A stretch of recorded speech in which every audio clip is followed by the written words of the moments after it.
felt like we were constantly being asked to justify what we were doing. Well, everyone was focusing on, oh, this band, they use old analog synthesizers. It was literally making the music with what you could afford, you know, at the time, which was things you could pick up for like 20 quid at a, you know, a junk shop or something. Those days are long gone. Well, yeah, exactly. eBay killed that.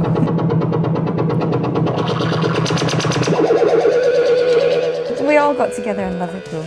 Mira was in London at the time, and we just used to get together at weekends and play the occasional gig in Paris or Barcelona.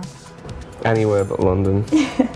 Provincial chip on shoulder, wanting to avoid the capital city and all that. I think that the UK was a lot more conservative musically then, and people were more receptive for what we were doing elsewhere. I think when you're dealing with synthesizers, it's always nice to actually play with, you know, an old piece of hardware.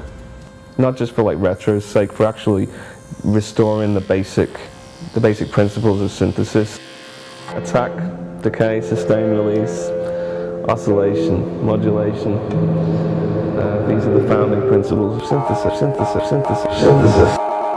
We're supposed to give some proper advice. Check the voltage, that's important advice.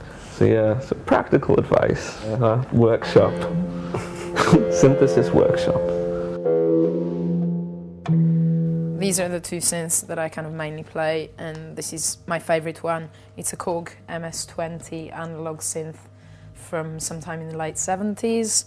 You can sort of change, obviously, the pitch of it, waveform of it, and then there's filters with which you sort of modulate.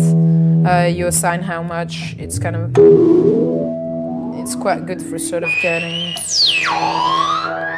quite extreme sort of sounds. And you can patch it. This was kind of used in the Blue Jeans solo in Light and Magic sort of.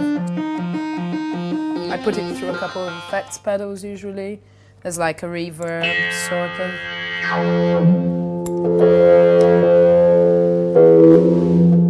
This is polyphonic. So you can play, you know, chords. This one is monophonic, which means you just get harsher kind of sounds, but you can only play one at a time.